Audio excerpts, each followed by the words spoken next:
जो मेरी एक थॉट है वो मेरे वर्ड्स में ट्रांसलेट होगी और बेशक। फिर वो वर्ड से एक्शन बनेंगे। हाँ। तो मैं किसी को बताऊंगा तो कुछ होगा ना। अगर मैं इजहार करूंगा या मैं ऐलान करूंगा तभी तो वो किसी मोहब्बत की किसी दर्जे पे पहुंचेगी। मिसाल के तौर पे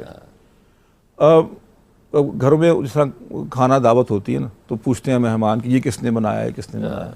तो मैं कहता हूँ ये मैंने बनाया है। वो कहते हैं वो कैसे? मैं कहती पैसे तो मैंने दिए। पीछे तो मेरी मोहब्बत खामोश है कि मैं उसको फाइनेंस कर रहा हूँ। It is very vital also. कोई खातून सुबह से लेकर शाम तक वो बेचारी वो किचन में धूप उसमें गर्मी में उसमें वो खड़ी है, लेकिन देखें मेरी भी तो कंट्रीब्यूशन, चाहे मैंने उसका जुबान से नहीं भी किया। तो जैसे मुझे उस खातून को अप्रिशिएट करना जिसने पकाया है, तो मुझे भी तो कोई अप्रिशिएट करे। तो बिल्कुल वैसे ही हर एक का इजहार फ़र्क है। लेकिन अगर हमने किसी को सिखाना है ना, तो वो अल्फाज के बगैर तो नहीं होगा ना। किसी के